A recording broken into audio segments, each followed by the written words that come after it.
Hello. Hi, I'm Kaspar Poik. I'm 36 years old. We're in Santa Barbara, California. This is my daughter Dutchman. She's 4 years old, a little bit more than 4. Yep. 4 of them. And she's an amazing climber, we found out yesterday. We went to a climbing gym in Ventura yesterday called Vertical Heaven. And he knew I was going to be a good climber, but all of a sudden I climbed all the way up the rock, and he started going after me. Wow. Because she just climbed up to probably a good 20 feet. I thought she was going to go up to 6 or 7, 8 feet, and I would be able to stay with my hands behind her. But no, went up to 20 feet. Mm-hmm. First time on a wall. You speak some languages. I speak some languages. Yes, I speak English a little bit, and then I speak Dutch. A lot English. Not English? Okay, I speak a lot of English. He speaks English well enough to have an English accent. American English accent. All of English. I speak all of English. I actually, it was kind of funny. I'm originally Dutch born, and I speak Dutch as my native language.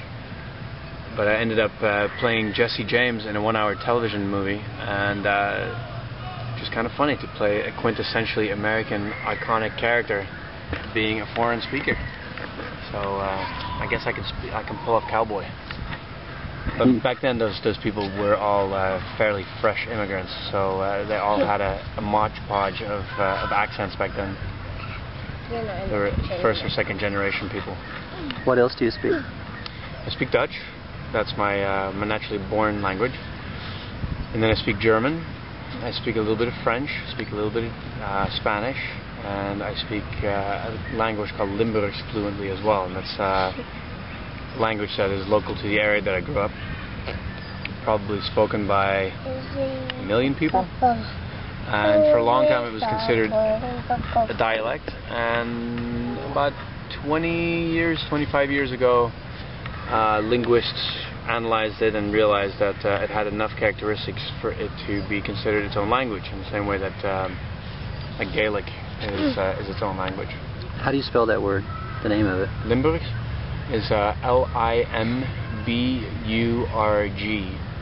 and then that's the province, and then Limburgs puts an S behind it. It's where originally Limburger cheese came from. Oh, cool. Which now is no longer made in Dutch Limburg. It's only made in Belgian Limburg, because the Dutch version of the USDA, the Dutch government body that oversees food quality and health issues, closed down all the caves where the Limburger cheese was made. But there's a particular fungus that is necessary to make that cheese that can only live in a non-sterile environment. It's a fungus. And in Belgium they're a little bit more lax with their regulations, and so the cheesemakers there can still have that fungus be present, and so they can still make the Limburger cheese. So this originally Dutch Limburger cheese is now only made in Belgium. Cool. Yeah. What other languages? That's it. I think I mentioned, what was it, 5 or 6, I think. You didn't mention German. I didn't mention German? Oh, okay. I don't think so. If I didn't, then yes, I also speak German. And French. I did mention French. Oh, did you? Yes, I did. Okay. I said a little French and a little Spanish. Okay. Those are good enough to get around traveling in a very primitive way, but not enough to uphold the conversation. And what do you do? I am a culinary coach, a chef, and a mind-body therapist. The chef and the mind-body therapist together have made the culinary coach. I teach people how to really. I teach them how to cook as well. Yeah. In the most basic way, I help people come back to a more grounded way of eating, and that really means coming back to a more old-fashioned way of eating. So the most important thing that people can start doing, and very easily can do, is to turn off all distractions. Don't have your television on, don't have your radio on, don't have your phone on. Sit with the people that you're eating with and really connect, really be present. Try to engage all your senses with your food. Touch your food, smell your food, listen to the sounds.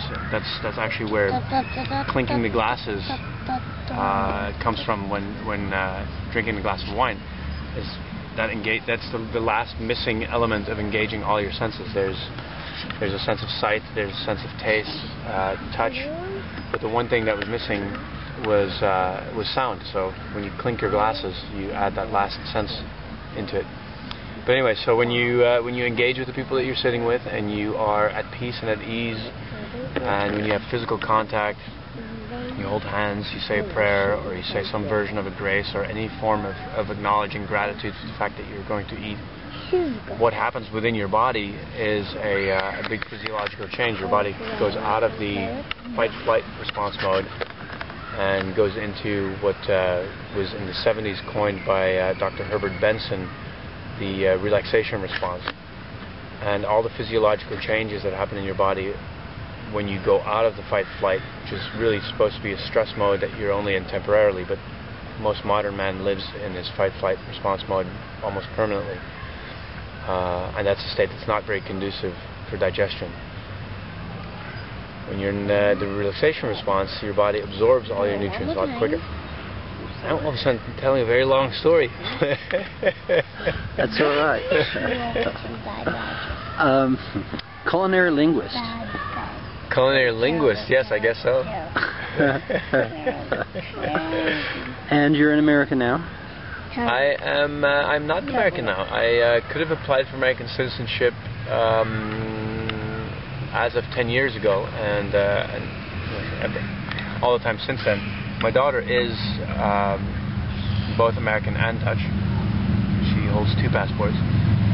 But for the longest time, for me to have become an American would have meant giving up my Dutch citizenship.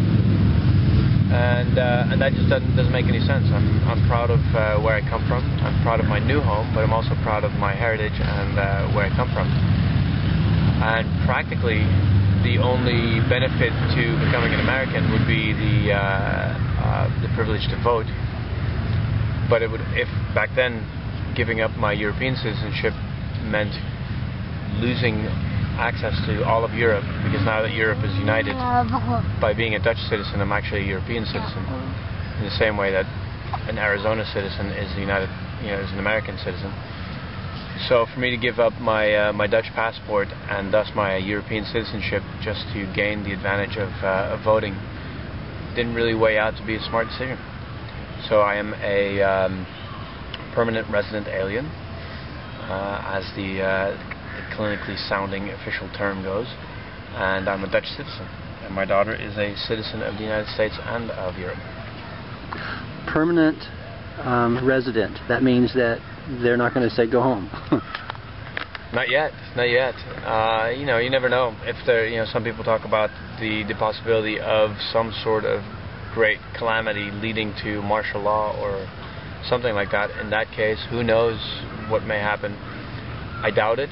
I think one of the great things of this nation is that it is a magnet for people who want to further their life, and it's a magnet for people with academic skills. It's a magnet for people who are entrepreneurial. It's a magnet for people with different perspectives, and I think that's one of the things that makes this nation great, is the presence of so many people from all around. And I think it would be a big mistake to kick all those people out. It would be a great brain drain, and it would be a big drain of potential for this country. So I don't think anybody would ever make that decision. Yeah, I don't see that happening. Manapoy, say your name. Thank you. Say bye. Say bye. Wave. Wave bye. Oh, nice. Drinking out of the balloon. Sweet. I think we're hitting lunchtime.